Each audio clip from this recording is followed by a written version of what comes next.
Que a graça do Senhor Jesus Cristo e o amor de Deus e a comunhão do Espírito Santo seja com todos vós. Amém.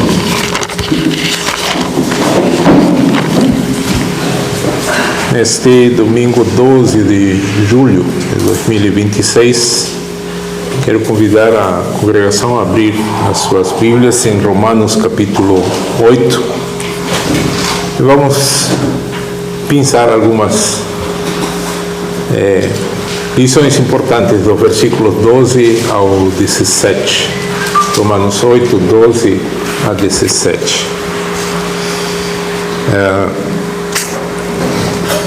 Para dar um contexto, antes de iniciar aqui, no versículo 11, o apóstolo Paulo afirma: e se o Espírito daquele que dentre os mortos ressuscitou a Jesus habita em vós, aquele que dentre os mortos ressuscitou a Cristo, também vivificará os vossos corpos mortais pelo seu Espírito que em vós habita. Então, isso aqui deveria ser algo que acompanhe a cada cristão verdadeiro, cada cristão autêntico durante a sua vida.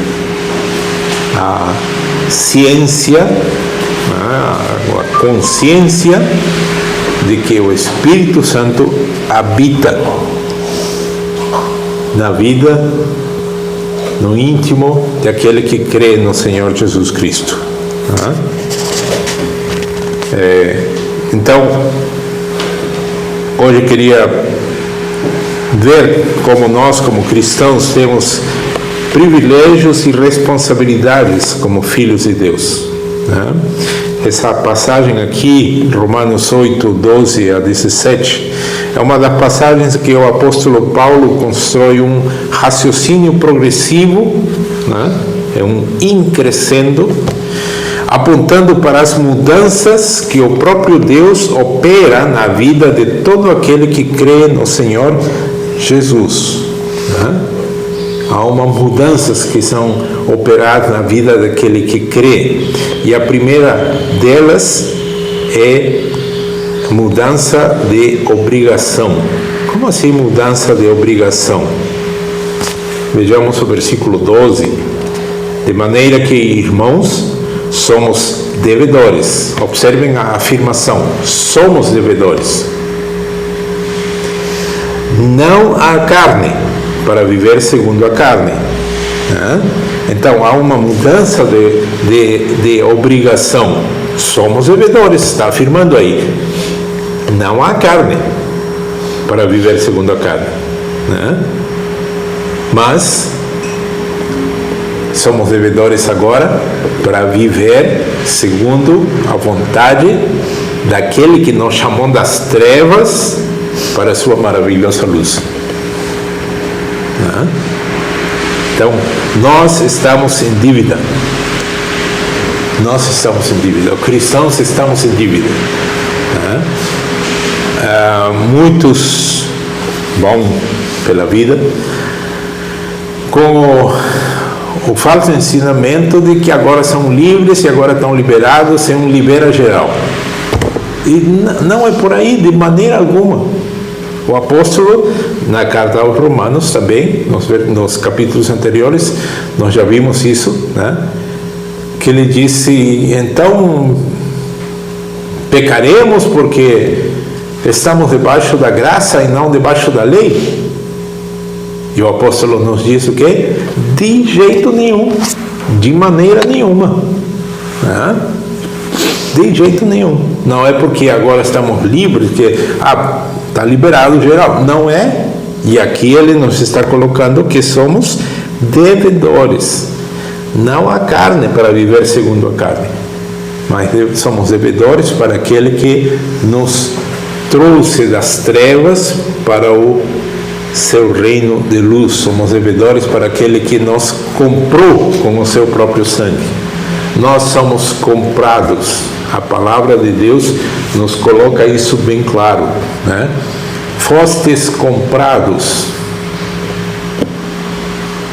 E muitos ah, sim, porque eu sou servo do Senhor Jesus, e utilizam essa dourada de pílula, que eu sempre digo, afirmo, é uma dourada de pílula, porque no original em grego diz, nós somos escravos. Tá?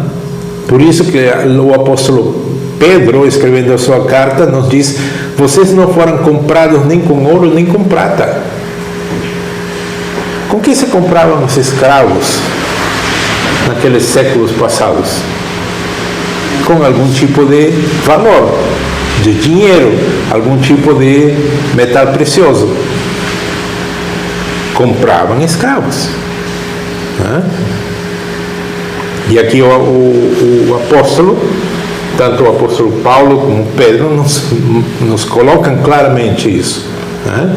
Pedro, não fostes comprados com ouro nem com prata, vocês foram comprados com o precioso sangue do Senhor Jesus, como de um cordeiro imaculado.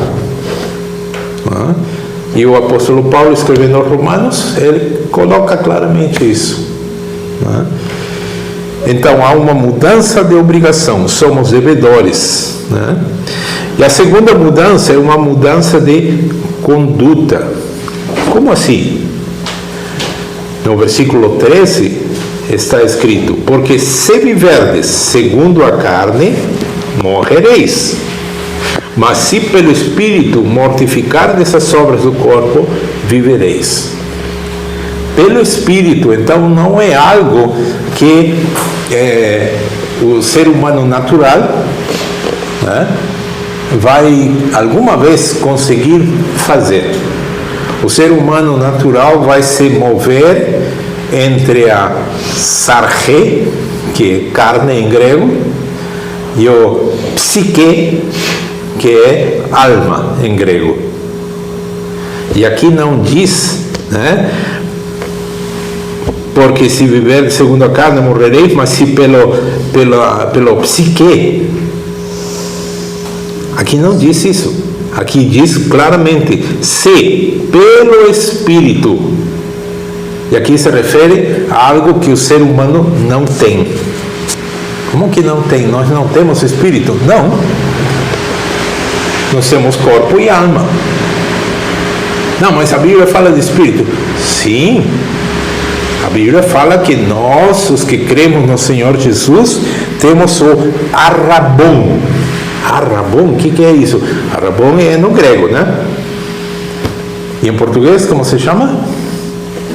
Penhor. Né? Nós temos o penhor. Mas ainda estou boiando. O que é isso? Isso é uma linguagem legal daquela época. E até hoje. O que é um penhor? Né? Um penhor é um documento que é um certificado que você deixou algo, né? E que você vai obter esse algo cumprindo certas condições. Basicamente o penhor é isso, né? Mas a Bíblia nos declara que nós temos o penhor do Espírito colocado em nossos corações. Então não é uma coisa externa que as demais pessoas vão ver, mas é uma coisa interna, né? O apóstolo também nos diz que nós fomos selados, né? E quando ele usa essa palavra selo, se refere a um carimbo, né? Nós fomos selados, fomos carimbados no exterior. Não, nós continuamos como éramos, iguais, mas no interior, né? Esse penhor é até quando? Até que a morte nos encontre, ou até que o Senhor Jesus venha. Né?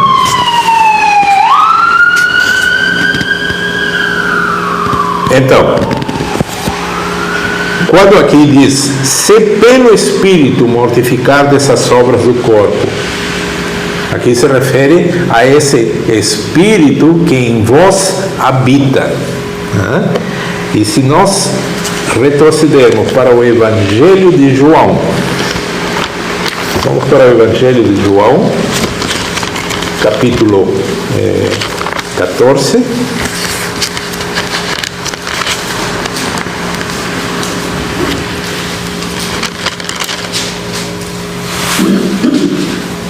capítulo 16, desculpe.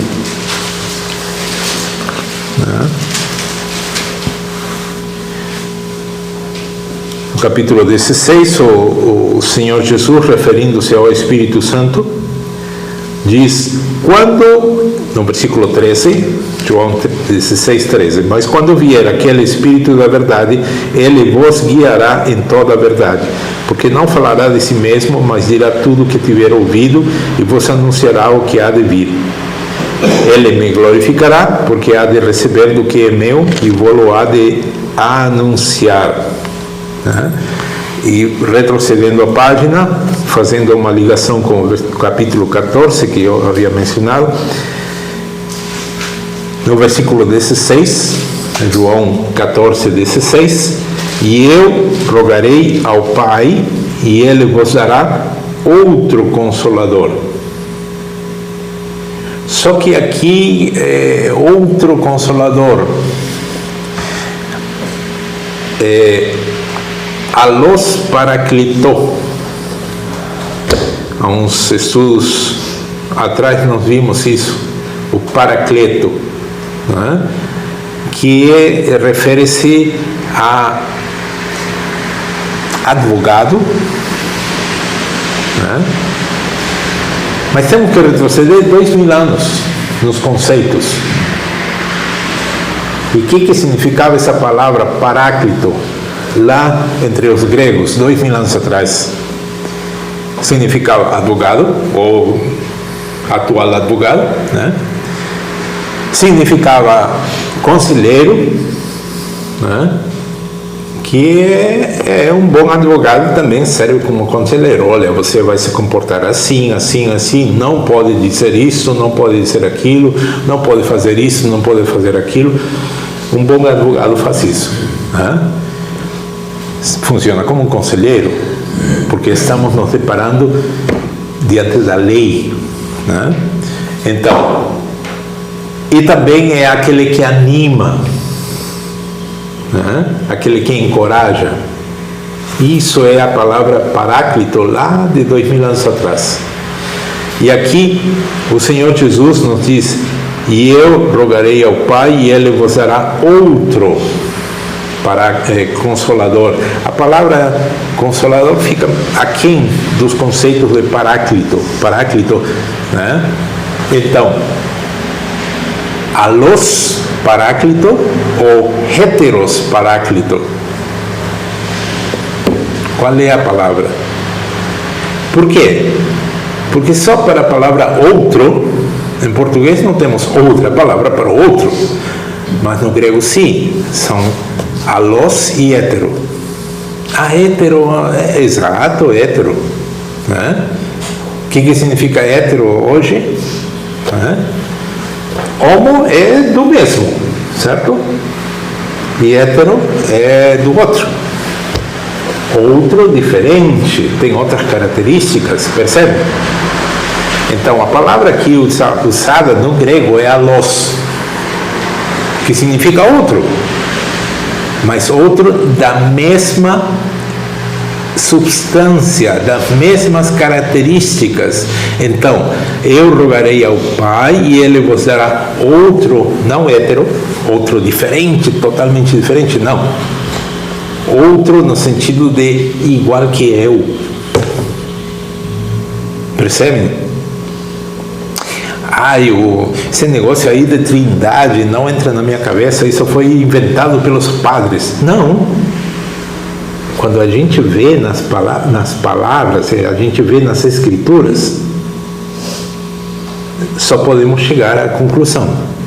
Existe a trindade. Aqui está bem claro também. Como assim? O Pai, eu, Jesus, eu rogarei ao Pai e ele vos dará outro da mesma substância, não outro diferente. Percebe? Então,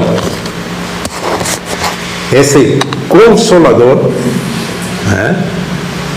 é aquilo que Paulo se refere quando diz: se pelo Espírito mortificar dessas obras do corpo. Então não se trata de subir aos Himalaias, 6.000 metros de altitude sobre o nível do mar, para meditar e controlar as... Não. Ir ver os monges. Não. É se pelo Espírito mortificar essas obras do corpo. Quem pode fazer isso? Somente aquele que crê no Senhor Jesus Cristo, que tem o Espírito de Deus habitando no seu coração. Somente essa pessoa pode fazer isso. E deve, né? Mortificar as obras da sua carne. Tá? Essa é a mudança de conduta. Mortificar as obras da carne. Antes não. Antes de crer no Senhor Jesus, esse homem pintava, bordava, como a gente fala, cometia pecados e achava graça. Agora não. As mesmas vontades estão na sua carne. A Bíblia nos diz claramente isso. Porque a carne luta contra o Espírito, para que não façais o que é o vosso querer. Então, há essa mudança de conduta. Uma terceira mudança é a mudança de direção. Versículo 14: porque todos os que são guiados pelo Espírito de Deus, observe, todos os que são guiados pelo Espírito de Deus, esses são filhos de Deus. E o que nós ouvimos ao nosso redor? Todos os seres humanos somos filhos de Deus. Não é o que a Bíblia diz.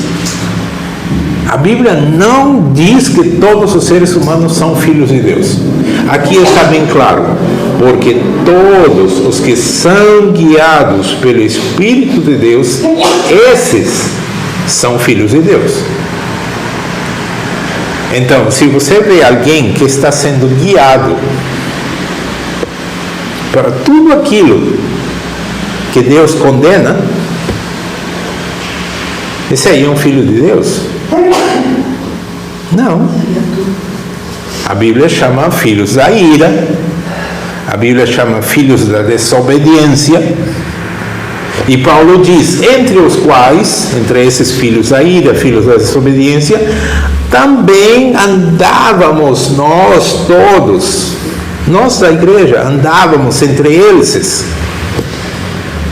fazendo a vontade da carne e dos pensamentos. Mas chega um momento que há um momento da conversão. Então, se você é guiado pelo Espírito de Deus, você é um filho de Deus. Isto é uma mudança de direção. Antes seus pés iam em direção ao pecado, que era seu pecado predileto. Chega um momento em que você muda. Chega um momento da metanoia, a mudança de mente. Você começa a perceber, não posso continuar nesse caminho. Esse caminho vai levar para a perdição, vai levar para a morte. E você muda de direção. Então, essa mudança de direção acontece unicamente nos que são guiados pelo Espírito de Deus, que são filhos de Deus. Quem não é filho de Deus pode ser muito educado, pode ser muito decente, muito o que você queira, mas está fora do fundamento. Há uma quarta mudança. A quarta mudança é a mudança de identidade. Nós vemos isso no seguinte versículo. a mudança de identidade, quando no versículo 14, porque todos os que são guiados pelo Espírito de Deus, esses são filhos de Deus, né? Esses são filhos de Deus. Há uma mudança de identidade. Antes era filho de quê? Aquilo que disse antes. O apóstolo nos ensina, são filhos da ira, filhos da desobediência. E agora não, são filhos de Deus, né? E uma mudança de atitude como filhos de Deus. Por quê? Versículo 15. Porque não recebeste o espírito de escravidão para outra vez estar sem temor, mas recebeste o espírito de adoção de filhos. Observe a palavra, adoção de filhos. Nenhum cristão é filho de Deus por direito de nascença. Nenhum. Né? Nenhum ser humano é filho de Deus por direito de nascença, de nascimento. Somente aquele que nasceu pelo poder do Espírito Santo na Virgem Maria, somente ele, o Senhor Jesus, Filho de Deus. Né? E o resto dos seres humanos? Se crermos em Jesus, o Messias, o Senhor, aí somos filhos adotivos. Né? Por isso o apóstolo coloca isso bem claro. Porque não recebeste o espírito de escravidão, mas recebeste o espírito de adoção de filhos, pelo qual clamamos, Abba, Pai. Né?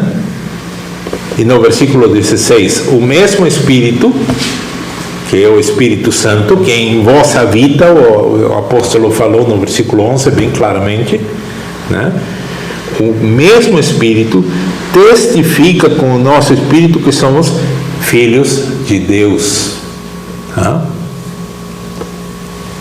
Testifica com o nosso mais íntimo. Não, calma, tu é filho de Deus. Então há essa mudança de atitude, uma mudança de maneira de ver o mundo.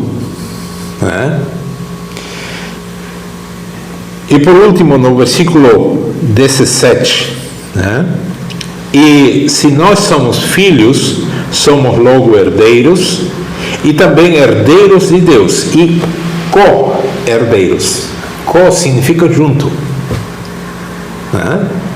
Co-herdeiros de Cristo, se é certo que com Ele padecemos, para que com Ele também sejamos glorificados.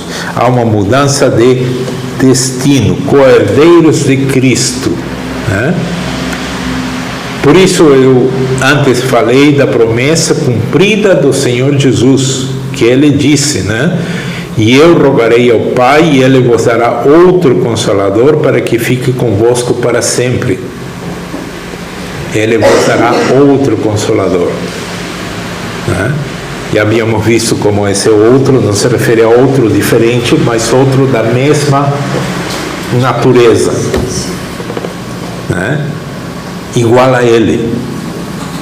Não vos deixarei órfãos, disse o Senhor Jesus, mas eu rogarei ao Pai para que Ele vos dê outro Consolador.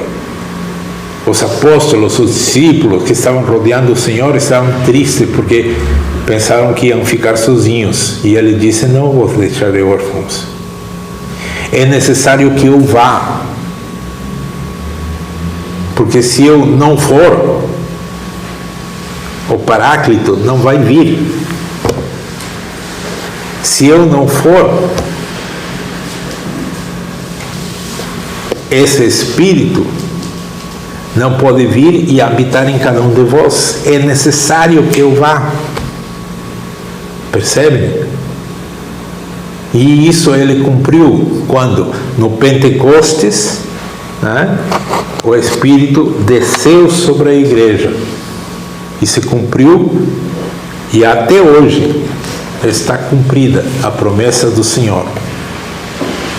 E todo aquele que crê, nós cremos porque o Espírito operou em nós através da palavra, E o Espírito habita, passa a habitar naquele que é nascido do alto. A palavra fala bem claramente isso no grego, nascido do alto. Nas nossas Bíblias aparece em João 3, né? 3:3, 3:5, nascido de novo. Mas na verdade no original está nascido do alto, porque é do alto que vem o Espírito, né? Então esse outro paráclito, esse outro igual, né, cumpriu-se. Então observe como há uma progressão, né, muito bonita, né, a progressão da ação do Espírito Santo. O Espírito Santo liberta, o Espírito Santo santifica, o Espírito Santo conduz, o Espírito Santo confirma, anima, e o Espírito Santo glorifica, né? E tudo segundo o Senhor tinha dito e segundo o Senhor tinha falado, né? A palavra diz bem claro, a palavra e dita pelo Senhor Jesus está bem claro em João: Ele vos ensinará e vos fará lembrar. Essa é a ação do Espírito Santo, né? Ele vos revelará muitas coisas. Não. Ele vos revelará o que vai acontecer no futuro. Não. Ele vos fará lembrar de tudo quanto eu tenho dito, afirmou o Senhor Jesus. Por isso é tão importante nós lermos a palavra de Deus. Mas não entendi o que diz. Se acalme. Mesmo que não entenda, leia a palavra de Deus, né? E aplique o que está lá em Tiago, né? Se alguém tem falta de sabedoria, a isso se refere. Peça a Deus, que Deus vai dar. Senhor, não entendi essa passagem, me ensina, o que significa? E foi o que aconteceu aí em Mateus 13, né? Nem os discípulos tinham entendido a parábola do semeador. A semente que caiu em 4 tipos de, vamos chamar de tipo de solo: beira do caminho, entre as pedras, entre os espinhos, e uma parte da semente caiu em boa terra. E nem os apóstolos tinham entendido o que significa isso. E em particular se aproximam do Senhor Jesus e dizem, pedem para ele: Senhor, explica-nos essa parábola, porque a gente não entendeu. E eram apóstolos, né? Então, assim também, quando você lê a sua palavra em casa e não entende o que está escrito, mesmo que está em português, mas não entendeu o que significa isso, ore, peça a Deus. Em Tiago diz claramente, e Deus vai dar entendimento, vai dar compreensão, né? Então, o Espírito Santo liberta, santifica, conduz, confirma, né? E glorifica. Isso não são doutrinas isoladas, são etapas bem marcadas de uma mesma obra de graça de Deus, através do Espírito Santo. E depois que a pessoa tem contato com a palavra de Deus, na vida daqueles que creem em Cristo, né?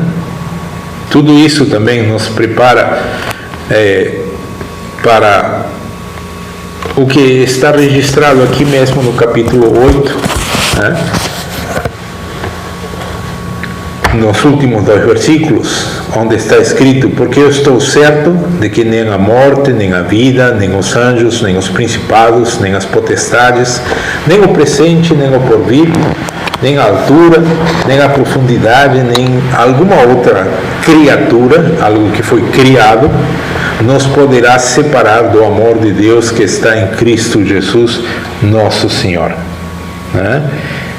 O apóstolo Paulo então nos mostra que essa herança é tão segura que não há nenhum sofrimento, nem presente, nem a morte, nem qualquer poder criado que possa nos separar do amor que Deus tem por cada um de nós, seus filhos adotivos. Né? Como diz no último versículo que nós lemos nesse domingo, Romanos 8:17, se somos filhos, somos logo herdeiros também, herdeiros de Deus e co-herdeiros de Cristo. Portanto, não há nada que nos possa separar de Deus.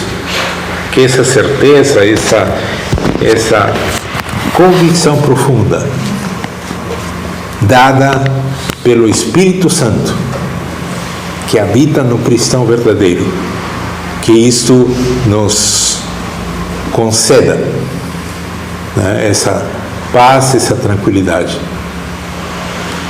Que Deus nos dê isso hoje e sempre. Amém.